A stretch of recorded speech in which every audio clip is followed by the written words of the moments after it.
Oke, gimana Pak? Kita mulai? Ya kita mulai. Oke. Oke, kita sudah live ya. Bismillahirrahmanirrahim. Assalamualaikum warahmatullahi wabarakatuh. Assalamualaikum warahmatullahi wabarakatuh. Selamat pagi, salam sejahtera buat kita semua. Ya, kita berjumpa dalam rangkaian acara Unasman Karakter Building Webinar.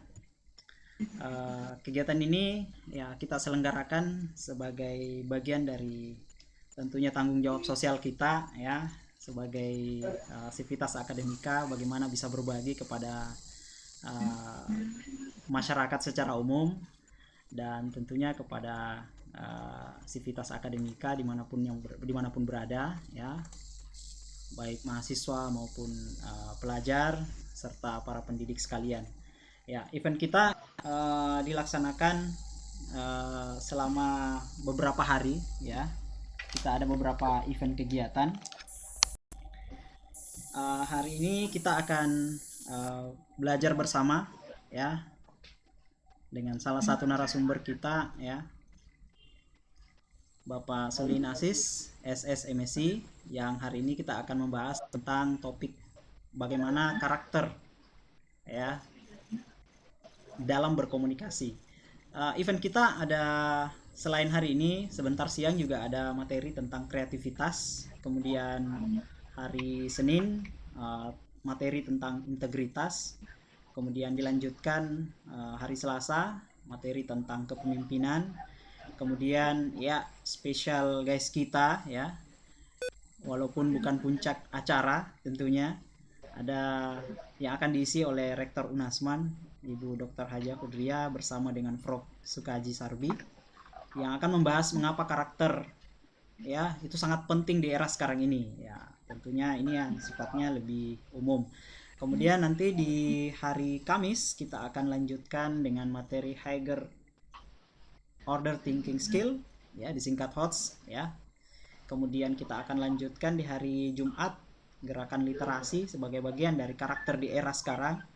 Dan di webinar kita yang terakhir nanti di hari Sabtu ya, materinya tentang bagaimana berkolaborasi di era sekarang ini. Tentunya topik-topik kita ini sangat erat kaitannya dengan karakter yang dibutuhkan di era digital sekarang ini. Oke, kita kembali ke topik kita hari ini ya. Alhamdulillah bersama kita telah ada Bapak Selin Asis, SSMSI ya. Saya sedikit memperkenalkan beliau ya. Beliau selain profesinya sebagai seorang dosen, beliau juga banyak beraktivitas selama ini ya. Selain di sisi akademisi juga banyak berkomunikasi di bidang tentunya di bidang pendidikan, di bidang birokrasi dan sebagainya. Beliau juga salah satu mantan komisioner KPU Pak ya. Halo Pak Ya, Selin. betul. Iya, mantan komisioner KPU. Tahun berapa Pak? Kalau boleh tahu kita 2003 berbagi. 2003 sampai 2008 akhir. Oh iya, jadi satu Sudah periode lama ya? sekali. Satu periode Pak ya? Satu periode, Ya, 5 tahun setengah. ya tentunya pengalaman di birokrasi seperti itu banyak berhubungan dengan orang Pak ya? Ya, banyak Ya, karakter. tentunya komunikasi itu menjadi sesuatu yang sangat penting, gitu Pak ya? Ya, Ya, betul. jadi hari ini kita akan belajar dengan beliau bagaimana karakter komunikasi. Tentunya bukan hanya komunikasi interpersonal secara langsung, tapi lebih pada topik kita hari ini bagaimana di era digital sekarang ini, di mana sekarang kan sudah ada undang-undang ITE, di mana tidak sembarang kita berkomunikasi di media sosial dan lain sebagainya. Tentunya ada etika-etika. Nah, hari ini kita akan belajar dari Bapak Suli Nasis hari ini. Mohon sharing kepada kita semua dan tentunya Bapak Ibu, adik-adik semua atau siapa saja yang menyaksikan live streaming kita bisa ketik ya di forum chat pertanyaan-pertanyaan yang mungkin kita akan bahas nanti ya di sesi kedua atau di sesi terakhir nanti setelah narasumber memberikan pemaparannya. Oke, tanpa berlama-lama ya, saya persilahkan kepada narasumber untuk membawakan materi webinar hari ini dengan tema komunikasi. Silahkan. Ya, terima kasih Pak Basri. Bismillahirrahmanirrahim. Assalamualaikum warahmatullahi wabarakatuh. Selamat pagi menjelang siang. Salam sejahtera bagi kita semua. Pertama-tama tentu kita senantiasa memanjatkan puji syukur kepada Allah Subhanahu wa taala. Hari ini kita diberi kesehatan untuk ketemu bersama dalam suasana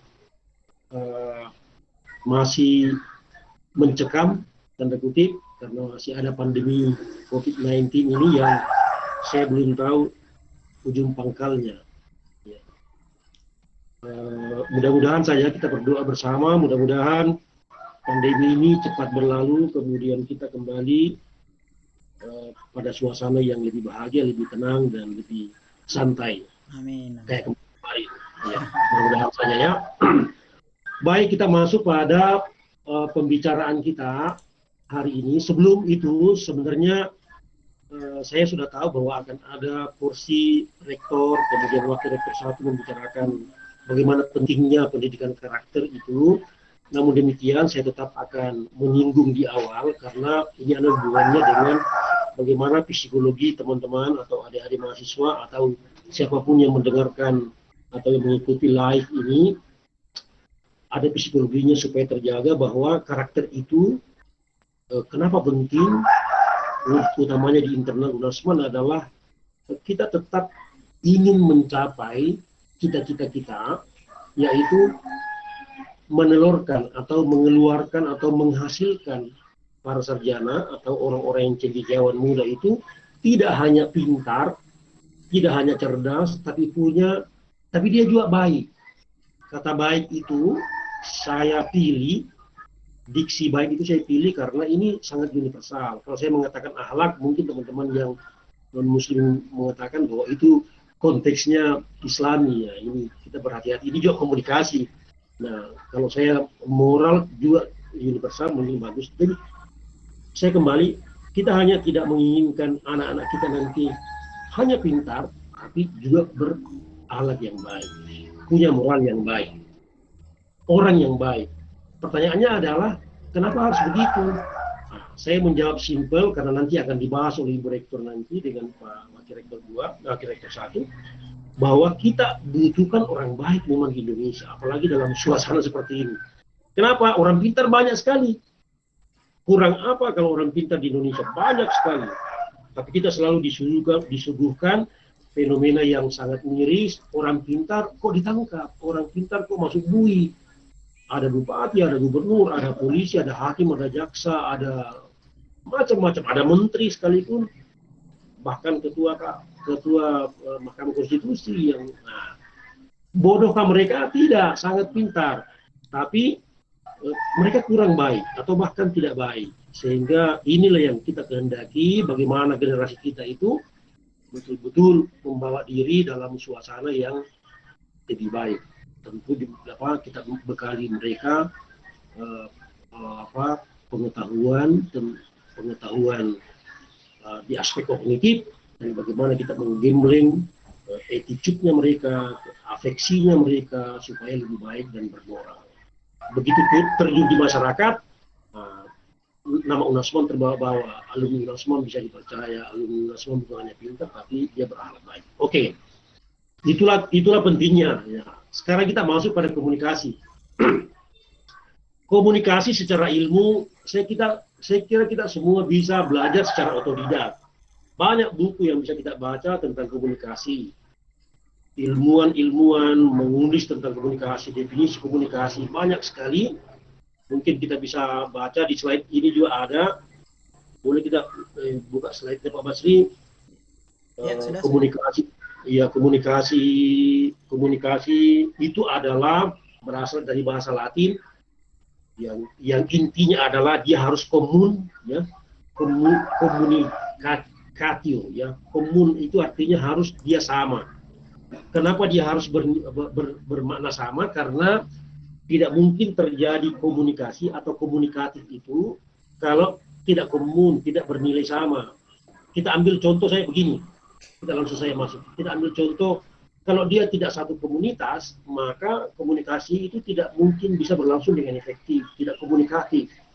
saya berkuar-kuar dengan bahasa Indonesia di sini, tapi kalau ada ibu-ibu atau bapak-bapak atau adik-adik tidak bisa berbahasa Indonesia, hanya bisa berbahasa Bugis atau berbahasa Mandar, tidak bisa berbahasa Indonesia, itu pasti tidak komunikatif.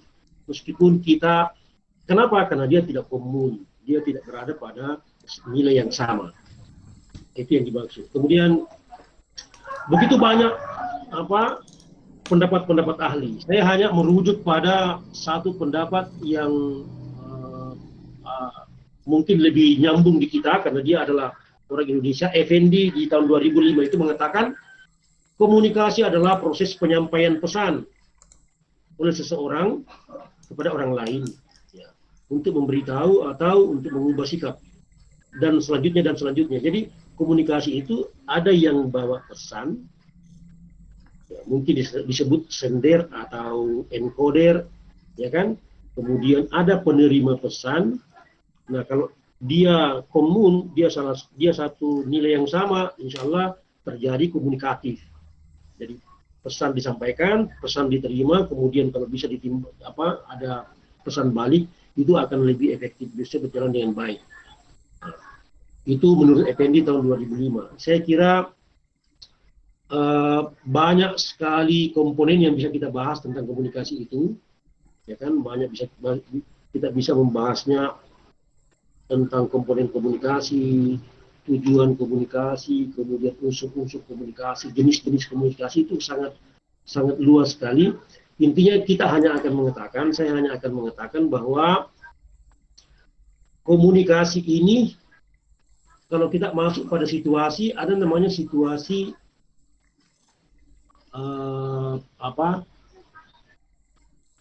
situasi formal,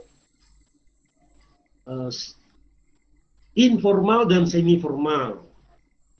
Nah, itu kalau kita belajar situasi, kalau kita masuk pada aspek situasi komunikasi.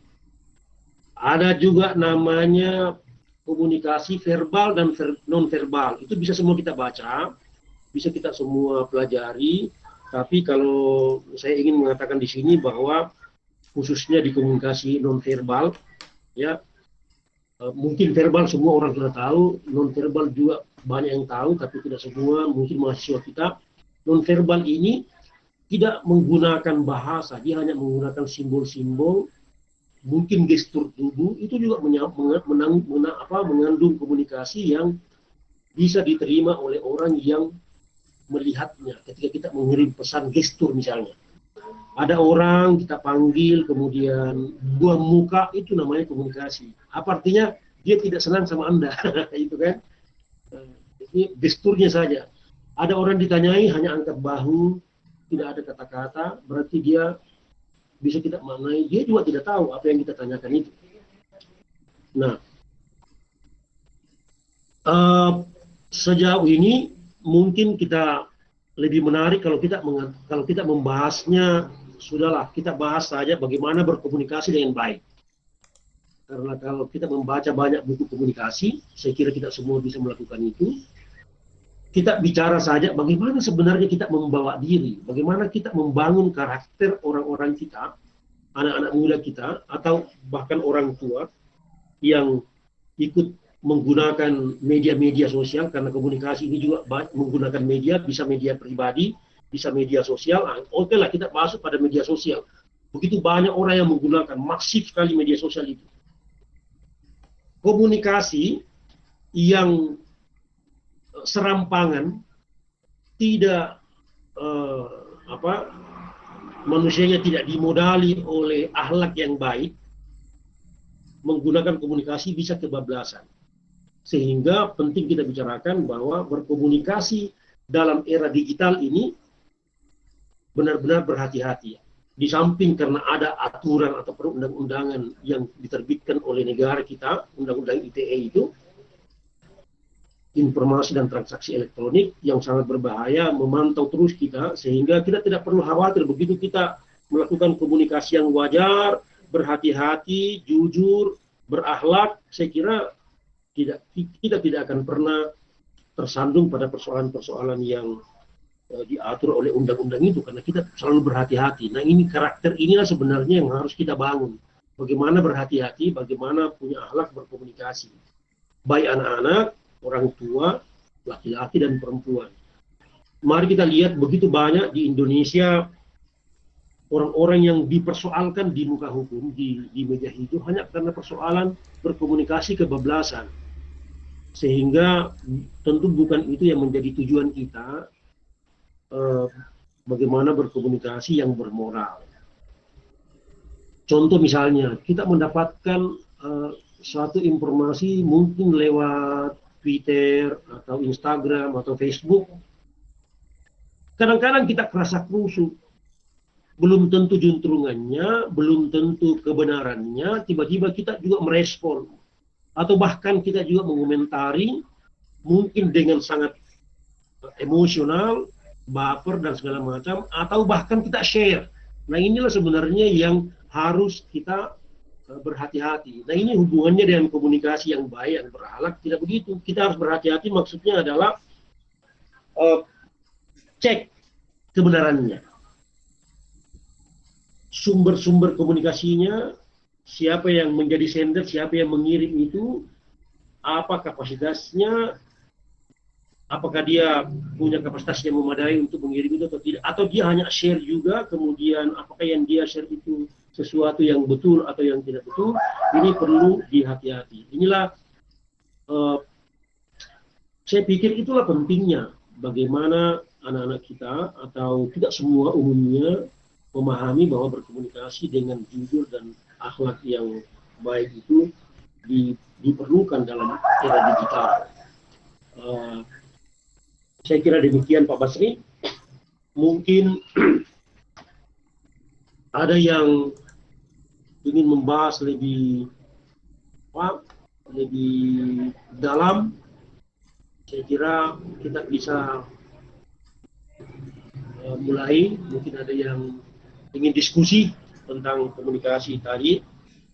Karena mungkin ada kendala di saya tidak sinkron antara apa yang Pak Basri kendalikan, ada yang apa yang saya kendalikan karena di layar laptop saya blank. Saya menggunakan media lain untuk menampilkan itu sehingga mungkin agak berantakan. Yang jelasnya unsur-unsur komunikasi itu ada sumbernya, source-nya ya, atau sendernya atau encoder dalam ilmu bahasa itu. Kemudian ada pesan. Jadi komunikasi itu selalu ada pesan, ada konten, ada informasi yang dia bawa. Jadi orang yang menjadi sender atau encoder itu pesan apa yang dia bawa, kemudian sampai kepada seseorang atau kepada komunitas tertentu, nah itu namanya konten atau message atau information, apa informasi yang dia bawa ya. Kemudian dia menggunakan media, komunikasi itu selalu menggunakan media seperti yang kita bahas tadi. Saya titik beratnya kepada media sosial, tapi sesungguhnya bukan hanya itu, ada media yang digunakan untuk berkomunikasi, ada bisa media pribadi, bisa mata kita itu media, kemudian telinga apa dan segala macam, kemudian bahkan otak kita itu pribadi, media pribadi. Ada juga media massa, mungkin Twitter, Instagram, YouTube dan segala macam, ada email, WhatsApp, ya kan? Nah, itu unsur-unsur komunikasi. Kemudian ada penerima, tentu ada penerima. Penerima bisa individual, bisa juga komunitas. Mahasiswa misalnya kita di ruangan, saya sender, encoder, mereka yang menerima boleh sendiri, boleh kelompok. Jadi harus ada penerima, bahkan ada timbal balik, ada imbal baliknya. Kalau diperlukan, kalau tidak diperlukan ya tidak dilakukan ya. Jadi ada penerima, harus ada penerima. Terus ada pengaruh. Nah ini yang jadi masalah. Komunikasi itu sangat punya pengaruh terhadap suatu individu atau pribadi atau bahkan komunitas atau bahkan kelompok besar atau bahkan negara.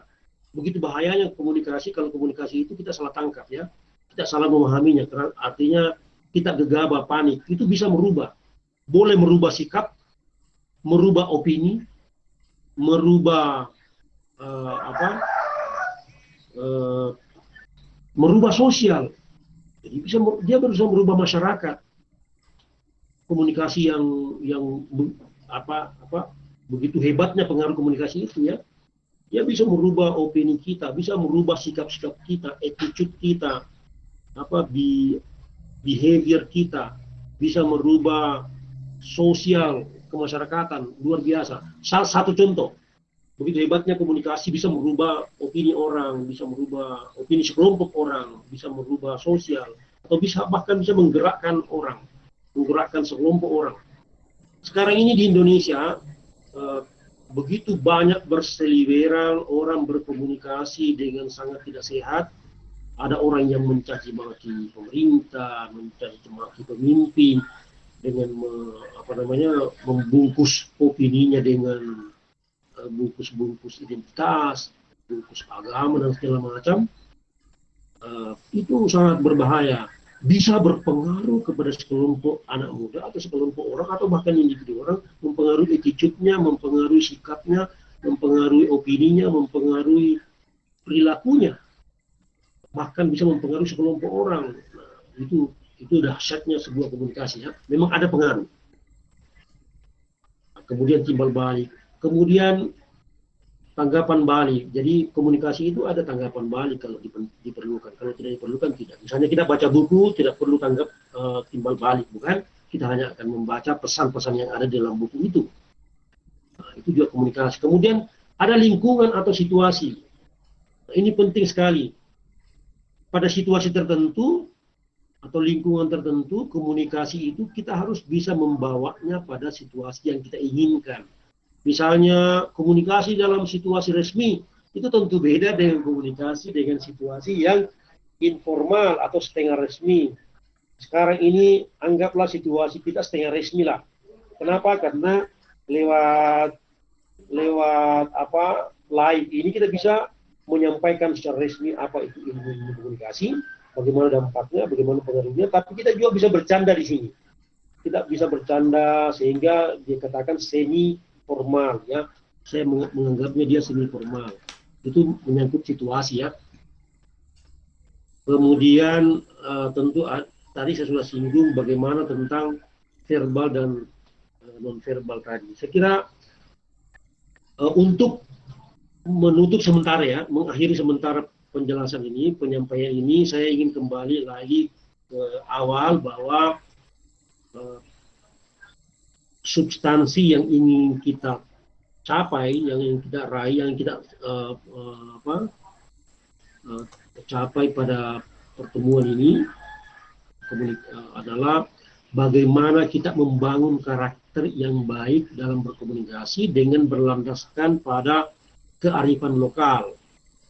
Ya. Misalnya, mana itu kearifan lokal? Karena kearifan lokal di setiap wilayah atau daerah itu berbeda-beda. Mana kearifan lokal kita di Polewali Mandar atau di Sumbar pada umumnya kurang lebih semua sama. Ya kalau kita komunikasi pada anak-anak, tentu kita beda kalau berkomunikasi kepada teman sebaya. Kalau kita berkomunikasi kepada teman sebaya, tentu akan sangat beda kalau kita berkomunikasi kepada orang yang lebih tua dengan kita.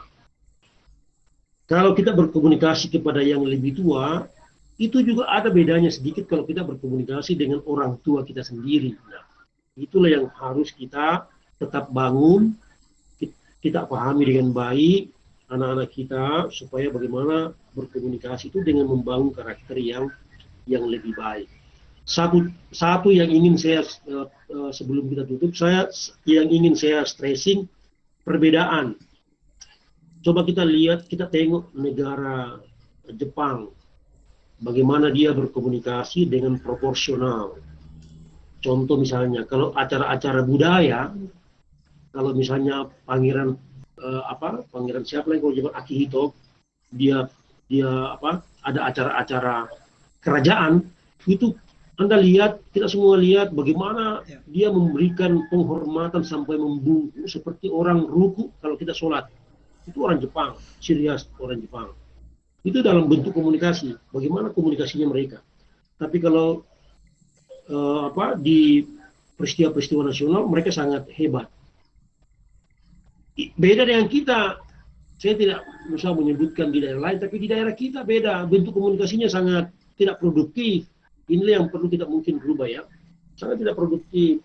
Di peristiwa nasional, kita malah memakai simbol-simbol budaya.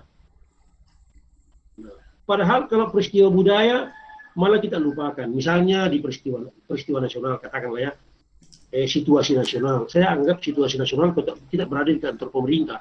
Itu kan formal ya. Tidak perlu mungkin kita memanggil puang di sana karena itu peristiwa budaya.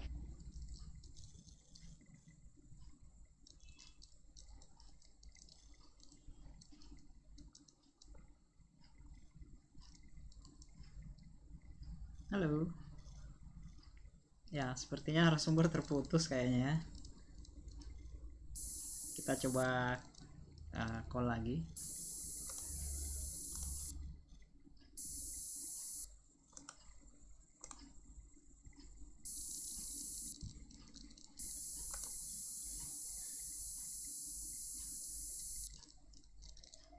Halo Pak Selihin.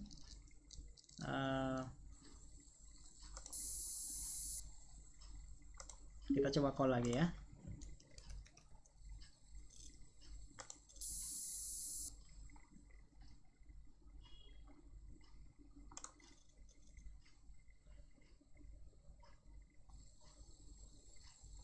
Ya, sambil menunggu ya adik-adik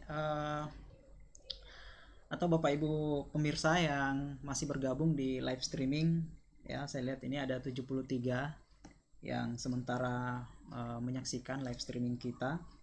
Bagi yang ingin bertanya bisa di-post pada live chatnya. Nanti di situ ada Miss Ulfa yang akan memantau dan kami coba akan memantau juga.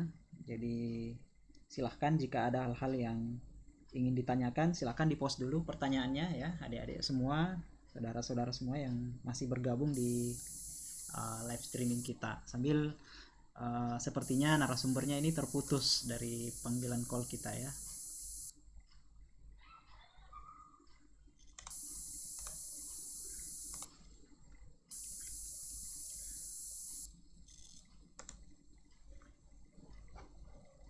Ya, silakan ditanyakan. Ini sudah ada masuk pertanyaan ya dari Muhammad Ali.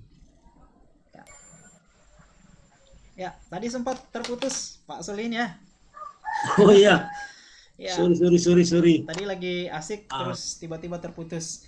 Mungkin kita masuk ini ke sudah sesi tanya jawab kali ya. Ya, ya oke. Sekitar 27 menit. Jadi kita mungkin bisa masuk ke sesi tanya jawab. Ya, ini sudah ada pertanyaan dari mahasiswa kita ini. Tapi sebelum saya lanjut, saya mau coba trigger dulu.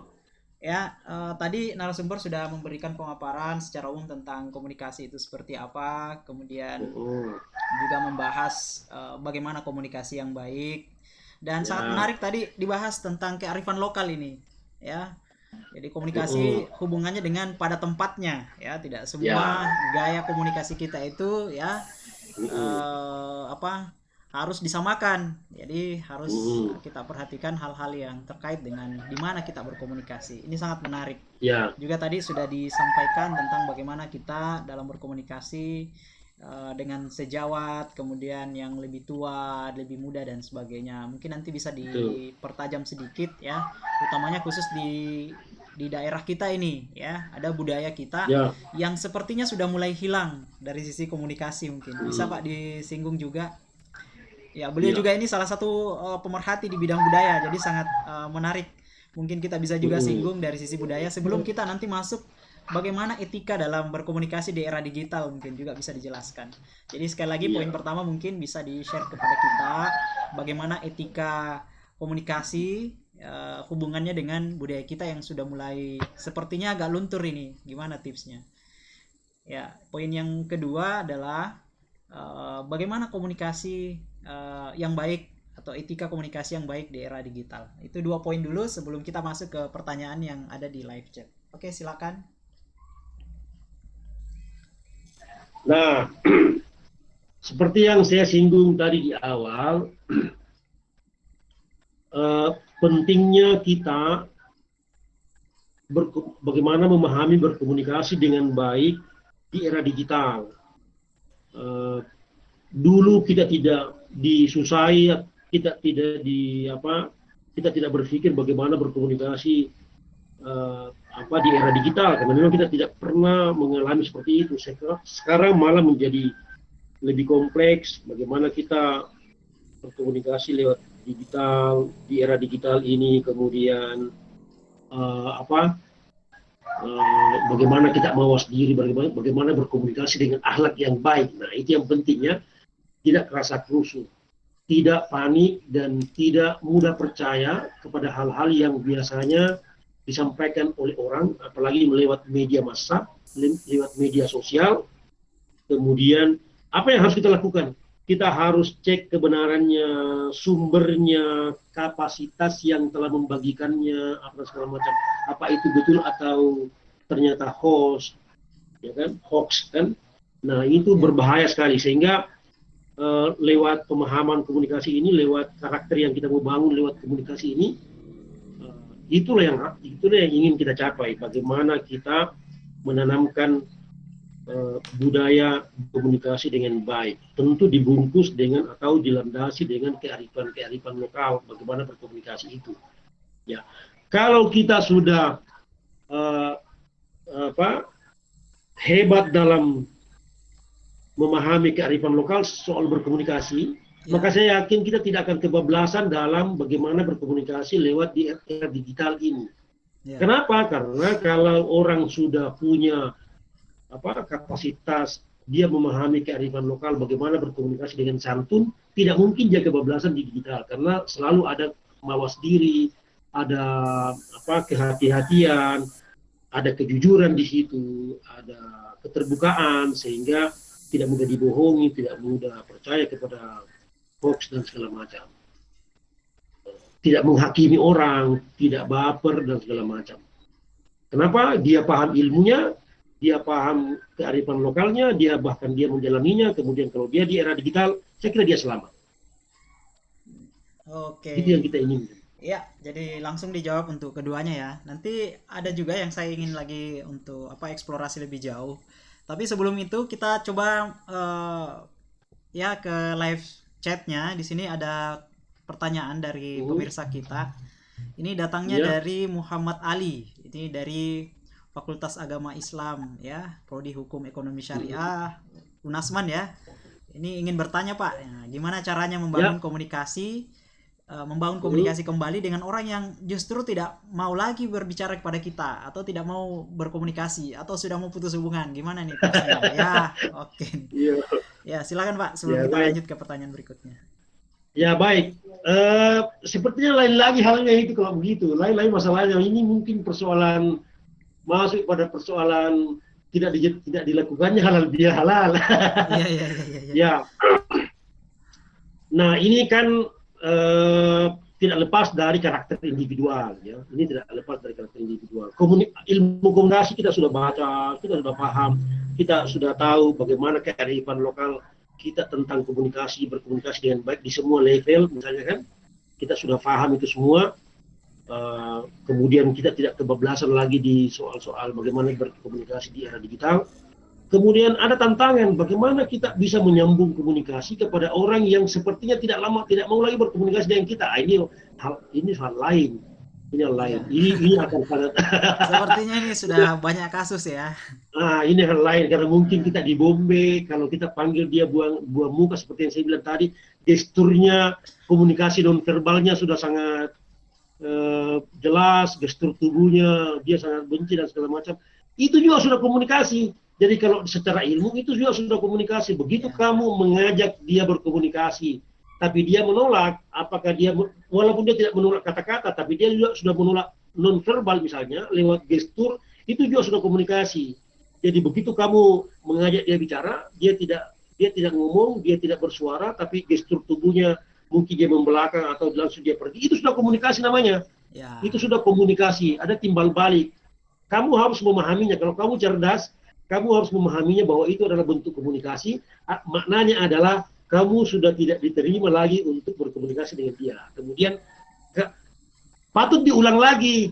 Ya, ini mungkin moral agama, diulang lagi, lagi. Sepertinya. Tapi ilmu komunikasinya sudah nyampe bahwa Anda sudah mengirim pesan, dia sudah menerima pesan, kemudian dia mengirim pesan lagi lewat gestur, berarti non verbal. berarti Anda harus paham. Nah, Tapi artinya butuh komunikasinya diulang sudah lagi dulu. jalan komunikasinya, hanya mungkin ini Ah, curhat kali ya Pak ya. Ya, maksudnya ini tips-tips gimana supaya menjalin hubungan kembali seperti itu dengan orang yang sudah tidak ingin membangun oh, komunikasi dalam dalam artian secara apa ya, pertemanan atau seperti apa. Ini mungkin oh, ya, ini mungkin sesinya lain ya. Sepertinya iya, kita harus adakan iya. sesi lain khusus ajang curhat kali ya. Nah, eh, seperti yang saya bilang tadi, diulang saya terus. Ya, jangan bosan supaya kamu kehilangan tanggung jawab. Artinya kamu kehilangan risiko. Di mata Tuhan kamu sudah kehilangan apa? Kamu sudah lolos ya. Dan kamu selalu mau menyambung tali silaturahmi, tapi mungkin dia tidak. Tapi dalam ilmu komunikasi sudah komunikatif namanya. Ya. Begitu kamu mengirim pesan, dia terima, dia balas dengan gestur misalnya, itu sudah komunikasi, sudah komunikatif. Nah, tapi ulang-ulangi saya terus. Kalau misalnya Anda pemuda, dia pemudi, lamar saja sekalian. Supaya komunikasinya lebih akrab ya. Iya. Kemungkinannya kan gestur juga tidak boleh terlalu apa namanya, terlalu menjadi sebuah kesimpulan, karena siapa tahu gesturnya begitu padahal hatinya tidak ya. Iya. Dan tidak sedikit kejadian awalnya Nah, mungkin bertengkar ya, komunikasinya bertengkar begitu Pak ya. hmm, Ya, terus tiba-tiba lama-lama saling suka gitu Pak. ya, saya kira itu banyak terjadi itu. Ini Banyak pembahasan yang terjadi. lain ya. Kita tidak akan lanjutkan dulu kalau Iya. apa pembahasan itu. Kita pindah dulu ke Hmm, pertanyaan yang berikutnya. Ini agak terkait juga. Ini dari Sherly. iya, Ya, dari iya. Sherly, bagaimana jika tidak ada tanggapan dari audiens ya saat kita berkomunikasi? Itu bagaimana kita mencoba menjalin komunikasi baik dengan audiens? Iya. Oh gitu ya. Ya, Jadi komunikasi itu boleh dibalas atau boleh ditanggapi, boleh tidak. Karena ada namanya komunikasi hanya satu arah. Contoh misalnya, unsur-unsur komunikasi salah satunya adalah ada pengirim. Pengirim itu boleh orang, atau boleh sekelompok orang, atau bahkan boleh buku. Boleh buku. Itu sender, itu unsur komunikasi. Jadi buku. Begitu kita membaca buku, berarti ada proses komunikasi di situ. Penulis menyampaikan sesuatu lewat bukunya, kita sebagai penerima membaca buku itu, kemudian apakah kita harus meresponnya dengan secara langsung? Itu kan tentu tidak wajib kan? ya, Tidak wajib kita meresponnya langsung. Boleh kita baca, pahami, kemudian uh, itu sudah komunikatif. Kenapa? Karena apa yang menjadi pesan si pengirim pesan lewat bukunya itu kita sudah paham. Nah, pertanyaannya tentu lain kalau misalnya komunikasi langsung, katakanlah eh, apa mengajar di kelas, kalau seorang dosen atau seorang guru. Nah, itu kan dia menyampaikan beberapa hal, menyampaikan banyak hal, informasi, kemudian yang lain murid-muridnya atau mahasiswanya sudah menerimanya, itu berarti sudah terjadi proses komunikasi. Apakah mahasiswanya memberikan tanggapan atau tidak yang diinginkan, itu lain soal.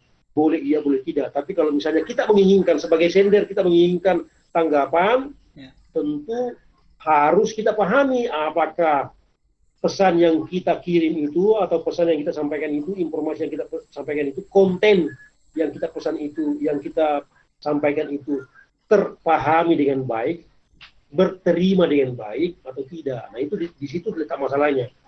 Kalau dia terima dengan baik, kemudian dia penting untuk menanggapi, pasti dia tanggapi. Tapi kalau dia tidak menerimanya dengan baik, nah itu lain soal.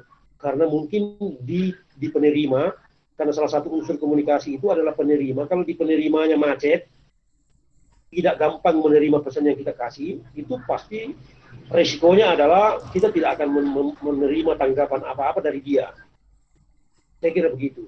Tetapi kalau misalnya kita efektif memberikan penyampaian dengan bagus, komunikasinya lancar, dia sudah terima dengan baik, penerimanya juga hebat, cepat menanggapi, kemudian merespon.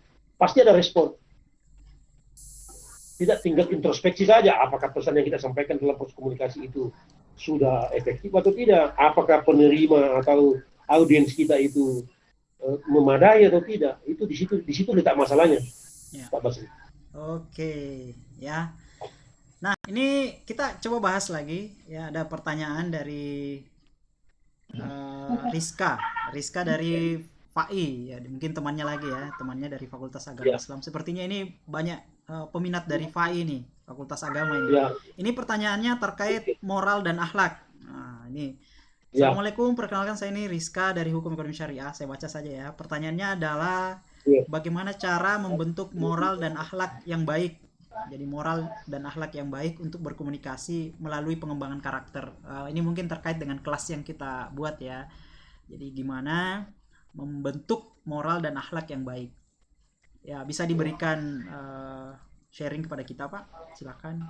ya, Kaitannya dengan moral dan akhlak. ya. Oke.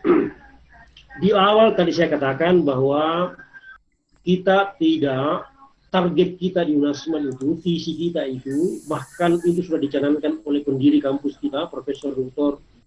Kiai Haji Sahabuddin almarhum Anangguru.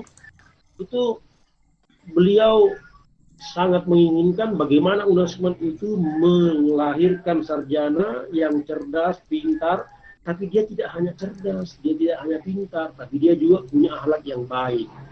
Inilah sebenarnya yang mendasari juga kita untuk melakukan pendidikan karakter itu. Pertanyaannya adalah bagaimana cara membangunnya, Pak? Nah, ini salah satu caranya. Bagaimana kita mengisi ilmu, kemudian membangun karakternya. Ilmu komunikasi dia paham, tapi kita selalu arahkan kepada aspek-aspek muatan lokal, yaitu kearifan lokal kita. Bagaimana berkomunikasi dengan baik. Bagaimana berkomunikasi dengan baik, ilmunya kita tangkap, kearifan lokalnya kita sudah paham, kita praktekkan ke jalan di dalam masyarakat, di dalam kampus dengan baik. Bagaimana membangunnya? Ya itu tadi, berinteraksi dengan baik, berinteraksi dengan sesama dengan cara yang baik. Kalau lebih muda kita beda, kita sayang dalam bingkai kasih sayang kalau dia lebih muda. Kalau kita sebaya berarti kita dengan bingkai keakraban, harmonisasi. Tapi kalau dia lebih tua, kita dengan dibingkai dengan hormat yang tidak berlebihan kan, misalnya kepada orang tua. Nah, apalagi di era digital, bagaimana kita dipengaruhi, berubah sikap kita dan segala macam. Komunikasi yang kita bangun di UNASMAN itu adalah komunikasi yang betul-betul dilandasi oleh kearifan lokal. Bagaimana kita memahami komunikasi di semua level. Nah, kita praktekkan. Bagaimana membangun moral yang baik. Saya kira justru saya akan bertanya kepada Fai, karena Fai ini belajar di agama Islam tentu lebih intensif kalau dalam ranah agama ya. Tapi kalau membangun akhlak yang baik seperti yang kita pahami adalah bagaimana kita bangun karakternya. Kalau misalnya anak itu komunikasinya buruk, gesturnya selalu buruk, atau dia tidak bisa berkolaborasi, dia tidak bisa bekerja sama dengan teman untuk mencapai tujuan yang sama, itu kan berarti dia tidak punya moral yang baik.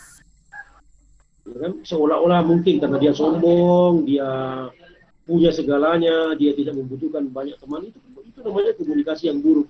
Nah, itu kita kikis sedikit demi sedikit memberi kesadaran bahwa tidak ada satupun orang atau bahkan negara sekalipun, tidak ada satu negara pun yang bisa berdiri sendiri tanpa berkomunikasi dengan negara lain. Apalagi kalau individu sejak kita lahir sudah membutuhkan orang. Jadi itu bagaimana membangun akhlaknya, memberikan pemahaman bahwa kita membutuhkan orang sehingga kita butuh komunikasi yang baik. Nah, itu di situ masalahnya. Oke, kita lanjut lagi. Ini kita tinggal beberapa menit lagi nih sepertinya. Jadi ada beberapa pertanyaan saya coba gabung. Dari Reski FKM. Jadi Reski dari Fakultas Kesehatan Masyarakat ya. Ini mahasiswa. Ini pertanyaannya agak mirip dengan Muhammad Ramlan dari program studi pendidikan matematika. Ya, kalau tadi dari FAI, FKM sudah ada, dari kesehatan ini dari matematika juga ada. Pertanyaan mirip, saya tinggal gabung saja. Dari Reski, dia bertanya tentang bagaimana berkomunikasi yang baik dalam lingkungan masyarakat yang berbeda kultur atau budaya dengan kita. Nah, ini perbedaan kultur dan budaya, bagaimana mudah kita dalam berkomunikasi. Kemudian masih sangat terkait dengan pertanyaan itu dari Ramlan, ini bagaimana ketika kita ingin berkomunikasi kepada seseorang yang justru mempunyai keterbatasan khusus. Jadi ada, ini sepertinya hubungannya dengan penerima ya, penerima komunikasi ya. dalam proses komunikasi mungkin dari sisi penerimanya. Ya, Ya, silakan Pak. Dari sisi budaya, kemudian dari sisi keterbatasan dari si penerima. Silakan Pak. ya, ya, memang menarik. Seperti di awal saya sampaikan bahwa harus bernilai sama. Jadi memang kita akan menemui kendala kalau misalnya oke lah kalau beda budaya mungkin tidak terlalu berat. Ya, Yang bahaya itu kalau kita berbeda bahasa. Kalau berbeda bahasa bisa kita bernilai nilainya beda, tidak sama, berarti tidak satu komunitas, akan menyulitkan kita.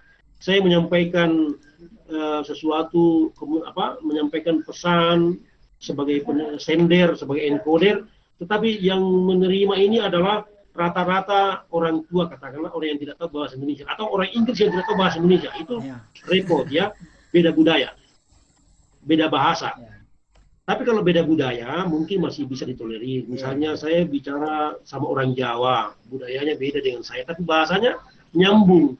Itu masih lebih mending. Masih dia bisa lebih tangkap.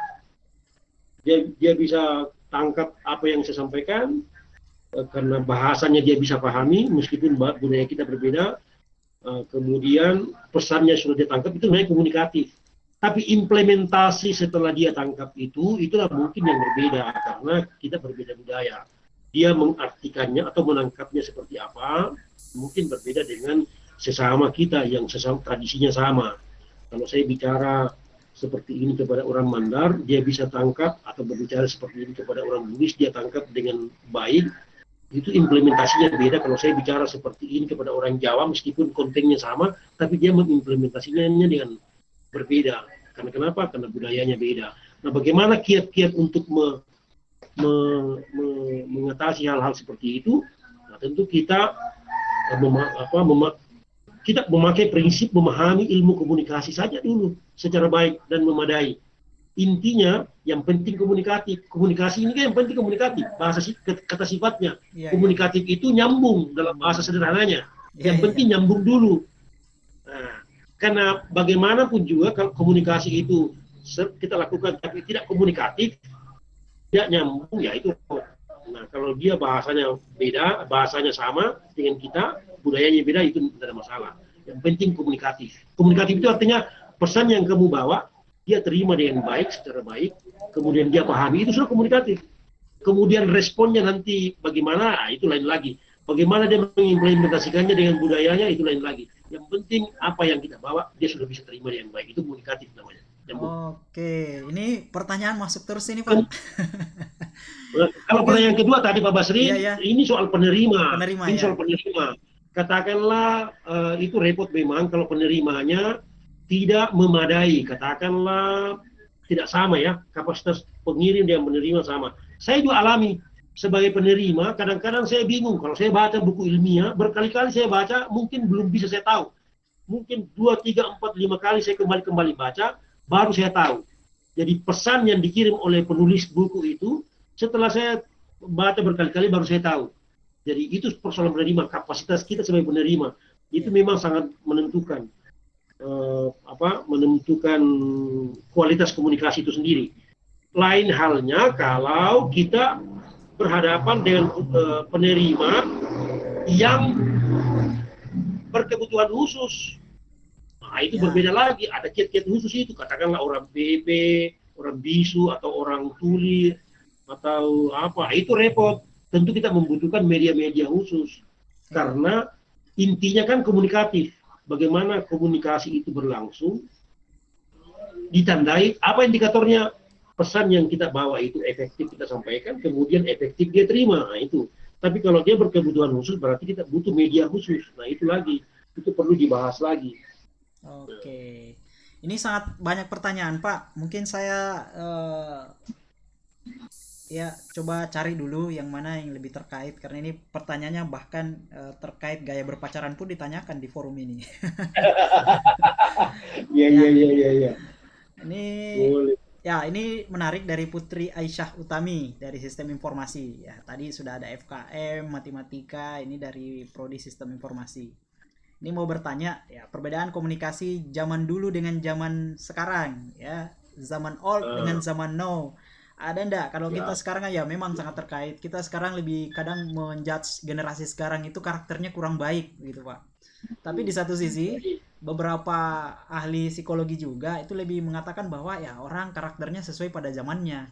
Nah, gimana Ah, Pak ini? betul, Perbedaan betul, antara zaman ini gitu.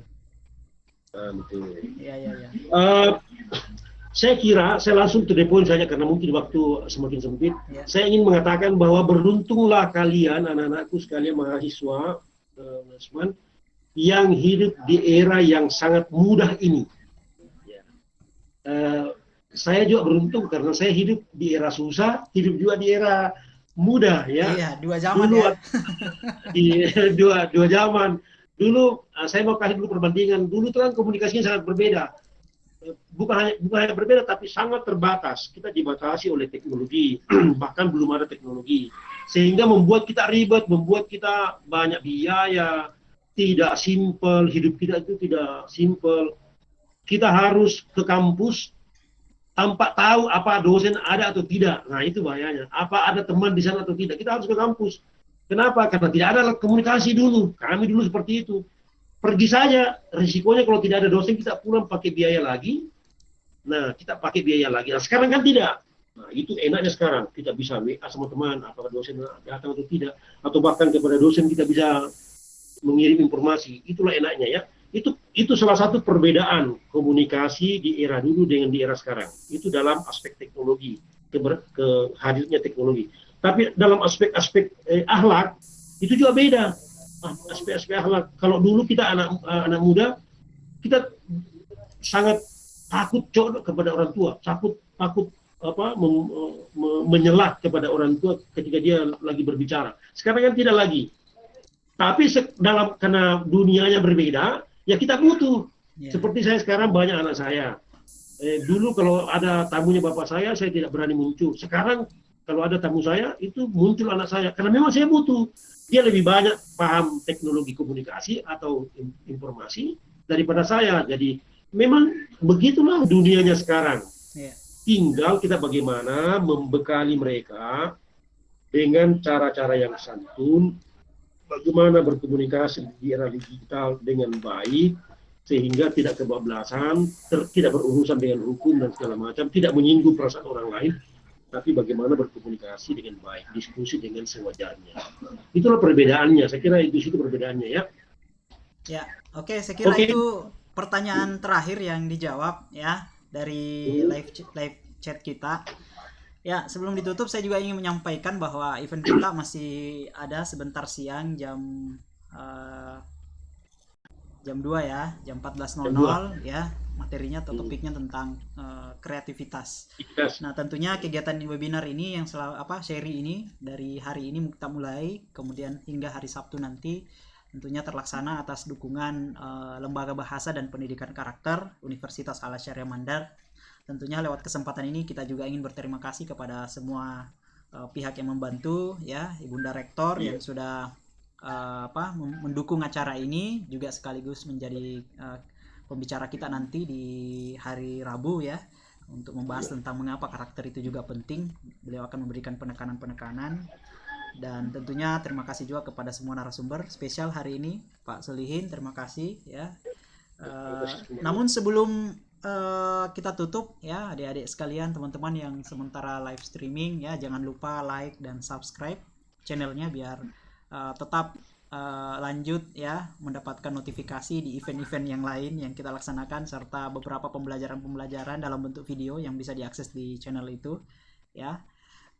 Ini yang terakhir nih ya Pak Solihin ya, sambil kita tutup juga ya, pertanyaan terakhir atau tanggapan terakhir atau mungkin closing statement ya, sekaligus saya ingin men-trigger gimana nih kalau misalnya kita sebagai masyarakat, sebagai mahasiswa ini kan kadang kritis dengan pemerintah gitu ya, dengan kebijakan pemerintah dan sebagainya. Nah, gimana membangun komunikasi agar tetap baik begitu ya, sekaligus closing statementnya ya, silakan ya. Baik. Oke. Saya jawab singkat sebelum kita tutup. Justru mahasiswa yang tidak punya daya kritis itu aneh. Mahasiswa itu harus punya daya kritis. tinggal bagaimana mengkomunikasikannya dengan baik secara santun kepada pemerintah. Itu. Saya malah ingin kalian harus kritis kepada pemerintah, tapi bungkuslah komunikasimu itu, kritikmu itu dengan tidak bernada nyinyir, tetapi dia betul-betul memberikan kritikan, kemudian memberi solusi. Jadi komunikasinya santun, menyampaikan seperti diri kita juga. Kalau kita disampaikan seseorang, meskipun itu mengevaluasi kita, tapi cara penyampaiannya sangat santun, membangun, tidak kasar, itu efektif. Nah, demikian juga pemerintah. Pemerintah kan banyak melakukan kekeliruan-kekeliruan, karena mereka juga manusia biasa. Mahasiswa kita, selain sebagai agent of change, agen perubahan, dia juga sebagai social control. Nah, kalau dia social control, berarti dia bisa selalu memonitori perkembangan pemerintahan itu atas nama rakyat. Dia bisa memberikan masukan, memberikan kritik. Tapi ingat, dalam batas-batas yang wajar. Bagaimana membungkus komunikasi itu dengan santun dan beradab. Sehingga pemerintah kita bisa akomodatif, membahasnya, dan mungkin mengevaluasi apa yang kita kritik itu. Tapi kalau kita lakukan dengan kasar, dengan tidak beradab, saya kira siapapun, jangankan dia pemerintah, teman saja, kalau kita kritik dia dengan kasar, dia tidak akan menerima. Berarti komunikasi kita gagal. Nah, saya kira demikian. Oke, terima kasih. Penting, ya. penting. Jadi ya. terima kasih atas seluruh terima kasih atas seluruh perhatiannya, Pak Basri. Oke, terima kasih. Pak Basri, saya juga saya berterima kasih kembali juga kepada beliau yang telah memfasilitasi ini menjadi host hari ini. Indah sekali. Siap. Kemudian anak-anak mahasiswa yang ikut berpartisipasi memberikan pertanyaan, boleh juga bertanya kapan-kapan pun, kalau ketemu di kampus pun boleh bertanya. Ya. Kalau misalnya hari ini tidak ada kesempatan, kapan pun bisa bertanya kepada saya. Saya ucapkan terima kasih partisipasinya. Wallahu muwaffiq ila aqwamit thoriq. Wassalamualaikum warahmatullahi wabarakatuh. Waalaikumsalam warahmatullahi wabarakatuh. Terima kasih Pak Solihin atas ilmunya hari ini, sharing bersama kita hari ini di pagi ini ya, hingga agak siang ini ya. Nanti sebentar siang kita akan lanjut lagi di sesi kedua dengan narasumber yang berbeda tentunya. Melalui kesempatan ini ya, saya kira saya ingin mengatakan bahwa komunikasi ini itu sangat penting dan tentunya harus memperhatikan etika-etika serta budaya-budaya yang ada di mana kita berada. Itu yang inti Pak ya.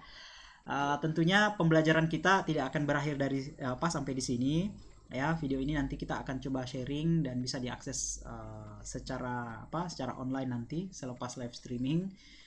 Juga pembelajaran dan diskusi bisa kita lanjutkan di kelas Learning Management System ya, bagi adik-adik yang sudah mengambil kelasnya, khusus untuk mahasiswa Unasman ya, karena bisa jadi di live streaming kita ini ada juga yang bukan mahasiswa atau mungkin bukan sivitas akademika dari Unasman yang ikut bergabung. Jadi kalau khusus untuk mahasiswa Unasman, silahkan pertanyaannya diposting pada forum diskusi di materi komunikasi. Nanti mentor-mentornya akan mencoba untuk memberikan jawaban atau diskusi ya, berdiskusi dengan adik-adik semua. Mungkin tidak dalam bentuk video, tapi dalam bentuk forum chat, atau mungkin nanti di kelas ya. Tentunya mentor juga akan masuk kelas dan memberikan tambahan-tambahan penjelasan khususnya pada topik kita hari ini tentang komunikasi.